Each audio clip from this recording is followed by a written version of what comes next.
నియోజకవర్గాల పునర్విభజన అంశంపై శనివారం జరగనున్న అఖిలపక్ష సమావేశంలో పాల్గొనేందుకు చెన్నై చేరుకున్న బీఆర్ఎస్ ప్రతినిధి బృందం.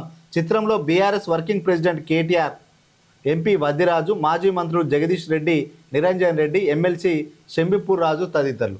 సో దక్షిణాదికి అన్యాయమే నేడు చెన్నైలో అఖిలపక్ష సమావేశం హాజరవుతున్న బీఆర్ఎస్ బృందం.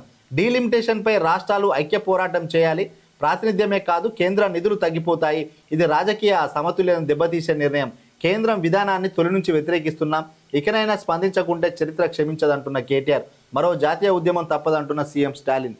సో ఇక్కడ డీలిమిటేషన్ వల్ల దక్షిణాది రాష్ట్రాలు నష్టపోతున్నాయనంటే మన ఎంపీల సంఖ్య తగ్గడం ఒక అంశం పక్కనకు పెడితే, అంటే పార్లమెంట్లో మన ఎంపీల సంఖ్య అనేది ప్రాతినిధ్యం అనేది తక్కువ ఉండడం ఒక కారణమైతే, ఈ ఎంపీలు తక్కువ ఉన్నందుకు మన రాష్ట్రానికి వచ్చే ఆదాయం కూడా తగ్గిపోతుంది అని చెప్పి ఇంకో ఇట్లా అసమతుల్యత ఏర్పడుతుంది, రాజకీయంగా దెబ్బతీసే అవకాశాలు ఉన్నాయి దక్షిణాదిని అని చెప్పి వీళ్ళంతా ఒక యూనిటీగా దక్షిణాది రాష్ట్రాల ముఖ్యమంత్రులు అందరూ ఇక్కడ చెన్నైలో కలిసి అఖిలపక్ష సమావేశాన్ని ఏర్పాటు చేస్తున్నారు. అది ఈరోజు శనివారం సమావేశం ఉన్నది.